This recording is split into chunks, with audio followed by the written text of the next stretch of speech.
Assalamualaikum warahmatullahi wabarakatuh.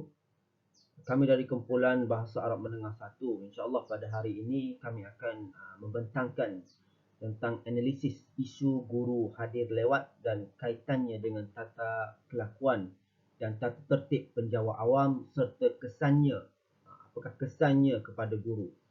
Jadi ahli kumpulan kami terdiri daripada 3 orang, iaitu saya sendiri Muhammad Zulhelmi bin Amran, dan yang kedua Kamarul Hafiz bin Yusuf, dan juga Ustaz Muhammad Helmi bin Muhammad Zain, insya-Allah. Jadi ini adalah kandungan pembentangan pada hari ini. Pihak kami, kumpulan kami akan membentangkan kandungan pembentangan yang pertama pendahuluan, dan yang kedua analisis isu guru hadir lewat, dan yang ketiga adalah apakah tata kelakuan dan tata tertib penjawat awam, dan yang keempat adalah apakah kesan kepada guru dan penutup. Baik, yang pertamanya marilah kita sama-sama tengok apakah pendahuluan daripada tajuk ini. Baik, falsafah pendidikan kebangsaan ini adalah menekankan pendidikan sebagai usaha yang berterusan untuk memperkembangkan potensi individu secara menyeluruh dan bersepadu bagi mewujudkan insan yang seimbang dari segi apa? Dari segi harmoni, jasmani, emosi, rohani, intelek dan sosial. Itu berdasarkan kepercayaan kepada Tuhan lah. Jadi usaha ini adalah untuk melahirkan rakyat Malaysia yang berilmu pengetahuan, berakhlak mulia, bertanggungjawab, berkeupayaan untuk mencari kesejahteraan diri serta negara. Jadi dalam konteks pendidikan moden hari ini, guru ni adalah golongan yang profesional yang melaksanakan tugas ke arah mencapai matlamat pendidikan untuk merealisasikan dan mengembangkan ilmu pengetahuan kepada pelajar dan masyarakat bagi membina negara yang bertamadun tinggi. Namun terdapat pelbagailah isu yang timbul daripadanya dan melanggar etika profesion perguruan. Jadi ini terbukti bahawa apabila semakin banyak isu yang menangani salah satu guru ni tersiar di internet ataupun dada-dada akhbar. Yang kedua, marilah kita sama-sama tengok apakah analisis isu guru hadir lewat ni ke sekolah. Sebelum itu marilah kita tengok apakah maksud hadir lewat itu sendiri.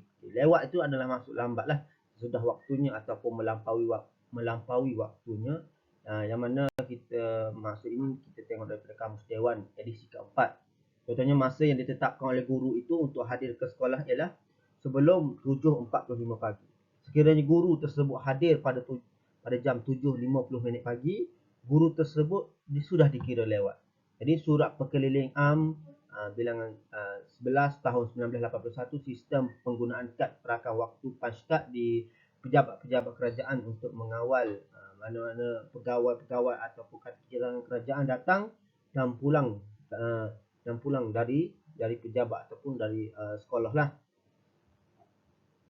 Jadi kita dapat lihat ini adalah keratan artikel yang berkaitan dengan guru lewat ke sekolah.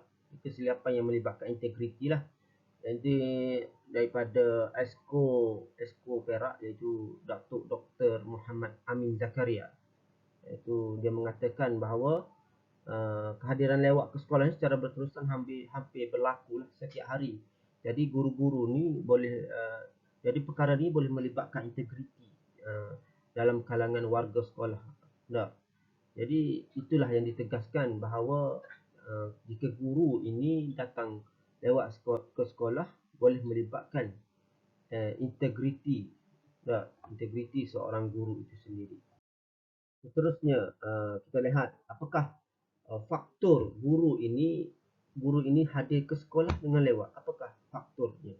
Faktor yang pertama adalah faktor sikap guru, dan yang kedua adalah tidak seronok dengan profesi. Kita pergi kepada satu-satu, iaitu sikap guru dulu. Jadi yang pertama kita cakap tadilah, kita pergi kepada sikap guru. Apakah yang menyebabkan guru ini lewat untuk pergi ke sekolah? Jadi mari kita sama-sama lihat apakah yang menyebabkan sikap guru ini yang mempengaruhi guru itu datang ke sekolah atau hadir ke sekolah lewat. Jadi yang pertamanya, sikap guru itu sendiri yang mempengaruhi kehadiran guru ke sekolah itu hadir dengan lewat. Tak hadir lewat ke sekolah. Yang pertama dia adalah guru ni dia rasa bosan. Rasa bosan untuk pergi ke sekolah. Sebab apa? Sebabnya sepanjang tahun setiap hari beliau pergi ke sekolah yang sama, dah hadir yang sama, jalan yang sama, beliau mudah rasa bosan. Dengan itu dia melakukan dengan sambil lewa lah. Dengan kehadiran-kehadiran. Nah, jadi yang keduanya iaitu mereka berada di zon yang selesa. Mungkin tidak ada guru yang menegur ataupun tidak ada peraturan daripada sekolah itu sendiri ataupun guru besar tidak mengambil cakna, tidak mengambil cakna terhadap anak-anak buah atau guru-guru yang berada di bawah. Dan yang ketiga tidak mempunyai minat yang mendalam dalam bidang profesion perguruan. Tidak menjiwai guru itu sifat guru itu sendiri. Sifat guru itu adalah mendidik, tapi dia hanya sekadar pergi kerja balik kerja, pergi kerja balik kerja. Seorang guru ni seharusnya mempunyai minat lah yang mendalam dalam profesion untuk menyampaikan ilmu pengetahuan dan membentuk kepribadian pelajar-pelajar. Jadi sikap sebegini tidak sepatutnya lah berlaku kerana profesion perguruan ialah suatu kerja yang mana untuk mendidik jiwa pelajar dan membentuk seseorang modal insan. Jadi guru itu sendiri perlu jadi role model untuk pelajar di sekolah itu. Okey. Dan yang keduanya, apakah faktor yang mempengaruhi guru ni hadir lewat ke sekolah adalah beliau sendiri ataupun guru itu sendiri tidak seronok dengan profesion perguruan ataupun pekerjaan mereka itu sendiri. Jadi mari kita lihat. Jadi ini adalah keratan akhbar yang mengatakan guru sekarang ni atau ramai guru sekarang ni tidak seronok, tidak ada roh untuk mengajar, tidak seronok lagi untuk mengajar ataupun mendidik anak-anak murid ini. Jadi kerana apa? Kerana apa guru ni sudah tidak seronok untuk mengajar? Mari kita tengok. Yang pertamanya adalah mungkin beliau tidak seronok dengan profesion perguruan ini kerana yang pertama adalah bebanan tugas guru yang banyak di sekolah. Beliaulah yang pegang jawatan ni, beliaulah penyelaras, beliaulah guru co-curriculum, beliaulah yang mendidik. Seterusnya akan menjerumuskan guru itu sendiri kepada tekanan yang menyebabkan kecenderungan untuk rasa tidak seronok, tidak enjoy dalam mengajar, dalam menduduki dalam profesion perguruan itu sendiri. Yang kedua adalah persekitaran ataupun budaya. Jadi perkara yang menyebabkan guru ini tidak seronok, tidak enjoy dalam pembelajaran atau pengajaran ini adalah sebab bebanan tugas. Jadi bebanan kerja guru yang semakin hari semakin meningkat ini merupakan salah satu faktor lah yang menyumbang kepada masalah guru datang lewat ke sekolah. Jadi terdapat beberapa faktor lah yang menyebabkan berlakunya beban tugas dalam kalangan guru. Antaranya ialah yang pertama pengagihan tugas yang tidak seimbang antara guru-guru dalam setahun. Contohnya guru muda lagi banyak kerja daripada guru yang lama. Okey, yang kedua sikap pentadbir yang suka pilih kasih dan sikap tidak adil terhadap guru-guru tertentu. Dan yang ketiga tugas sampingan yang dibebankan di bahu guru-guru oleh pihak atasan. Dan yang keempat akhir sekali tugas sampingan yang diberikan secara mendadak kepada guru. Ini menyebabkan guru itu sendiri rasa diri dia ini tidak cukup masa untuk buat. Seterusnya akan menjadi kerja itu tidak akan menjadi kerja yang berkualiti. Jadi ini adalah keratan akhbar yang mana ramai sudah guru mengeluh di mana guru ni kepenatan, guru ni tak ada masa untuk keluarga sebab kebebanan tugas yang banyak. Profesi guru lah yang paling stres sebabnya semua benda guru yang perlu buat. Jadi ini adalah tugas guru. Artikel ni kata ataupun poster ni kata tugas guru yang tidak sepatutnya dilakukan. Yang pertama ialah buat pelbagai laporan. Laporan guru yang sama. Yang keduanya mengisi borang denggi, pelaporan pengawal keselamatan, jaga kantin, jaga tandas, hantar murid sakit ke sekolah, ke hospital, pengisian borang yang tidak relevan bawah program Nadi Ilmu Amalan Membaca Nilam, yang ke-8 menganjurkan majlis graduasi, yang ke-9 latihan dalam perkhidmatan. Jadi ini adalah perkara yang tidak sepatutnya guru itu perlu memikirkan. Sebab tugas guru ini adalah untuk mendidik, bukan untuk pengurusan di sekolah. Tugas guru adalah untuk mendidik anak murid supaya menjadi orang yang melahirkan anak murid yang cemerlang, dan dari segi akhlak dia, dari segi ilmu dia. Assalamualaikum warahmatullahi wabarakatuh. Saya Kamarul Hafiz bin Yusuf. InsyaAllah saya akan sambung ke slide yang seterusnya berkaitan dengan persekitaran ataupun budaya yang mana boleh memberi kesan terhadap guru, sama ada hadir ke sekolah lewat ataupun awal. Persekitaran sekolah atau budaya sekolah memainkan peranan yang penting dalam meningkatkan motivasi guru. Jika guru ditugaskan di sekolah yang mempunyai persekitaran dan budaya yang positif, maka akan memberikan komitmen sepenuhnya berbanding jika sebaliknya. Rakan-rakan kerja yang komited dan saling bekerjasama akan mempengaruhi persembahan guru dalam pekerjaannya, yang mana memberikan contoh-contoh yang baiklah.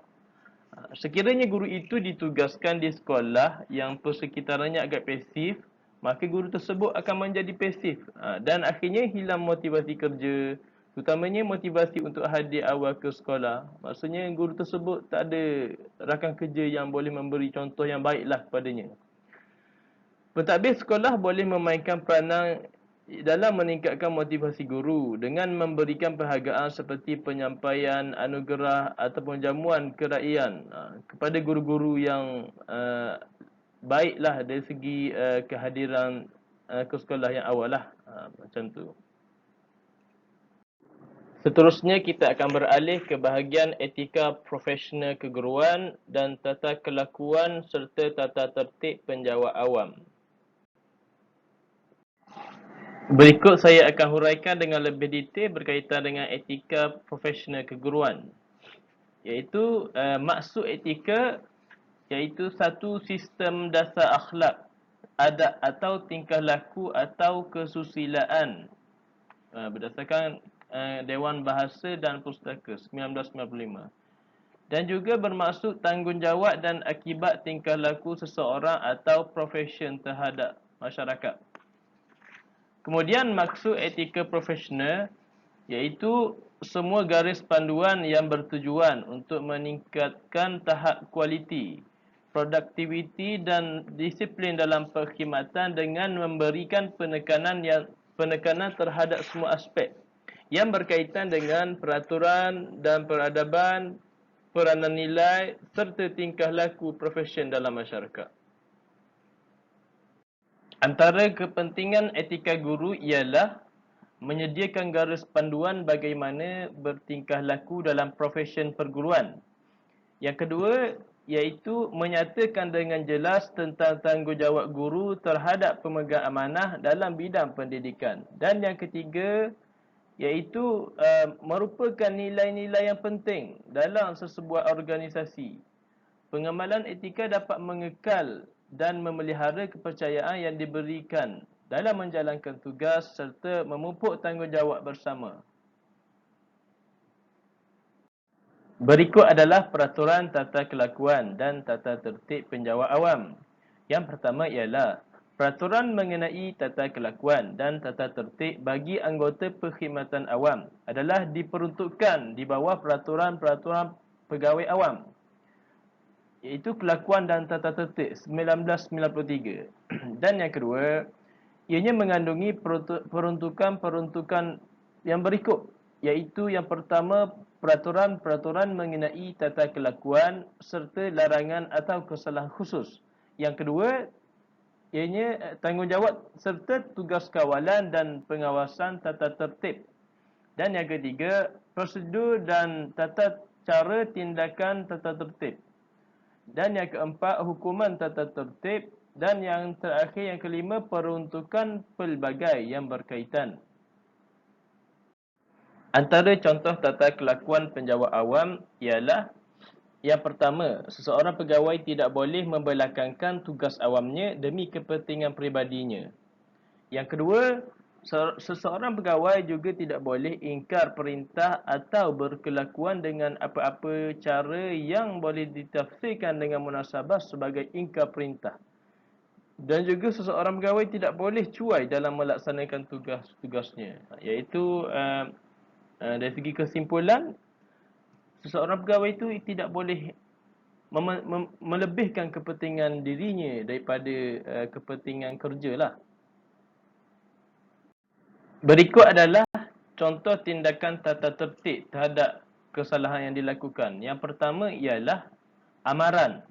Yang kedua, buang kerja. Yang ketiga, denda. Yang keempat, turun pangkat. Yang kelima, tangguh pergerakan gaji. Dan yang keenam, lucuk hak emolumen. Seterusnya kita akan masuk ke penjelasan hukuman tata tertib. Untuk hukuman amaran, ianya ialah sebagai satu bentuk penjelasan. Dan yang kedua, hukuman denda. Ianya diberikan paling maksimum sebanyak 7 hari emolumen. Dan yang ketiga, bagi hukuman lucuk hak emolumen, ianya tiada had, sesuai dengan kesalahan datang lewat dan tidak hadir bertugas. Dan yang keempat, hukuman tangguh pergerakan gaji, iaitu bagi tempoh 3, 6, 9 atau 12 bulan. Dan yang kelima, iaitu turun gaji, yang mana minimum satu pergerakan gaji selama 12 bulan, maksimum 3 pergerakan gaji selama 36 bulan. Dan yang keenam, hukuman turun pangkat. Dan ianya tidak tertakluk kepada skim perkhidmatan yang sama dan kumpulan yang sama. Dan yang terakhir, yang ketujuh, iaitu lucuk jawatan. Iaitu ianya dikeluarkan dari, iaitu seseorang pegawai dikeluarkan dari perkhidmatan awam. Seterusnya, kita akan beralih ke dasar kenaikan pangkat bagi pegawai yang dikenakan hukuman tata tertib. Pekeliling Perkhidmatan Bil 3/2009. Kalau kita tengok di sini, untuk amaran, tempoh tidak layak dipertimbangkan untuk kenaikan pangkat adalah selama 12 bulan. Dan untuk hukuman denda, iaitu tempoh selama 18 bulan. Dan untuk hukuman lucuk hak emolumen, iaitu selama 24 bulan. Dan yang keempat, tangguh pergerakan gaji, iaitu selama 30 bulan. Dan yang kelima, iaitu turun gaji selama 36 bulan. Dan yang terakhir, turun pangkat, iaitu selama 48 bulan. Seterusnya kita akan masuk kepada kesan hadir lewat kepada guru. Yang pertama, kesan terhadap diri sendiri. Iaitu, yang pertama, jika seseorang hadir lewat, maka banyak kerja yang tidak dapat diselesaikan. Dan yang kedua, perkara tersebut akan memberikan tekanan kepada diri mereka sendirilah.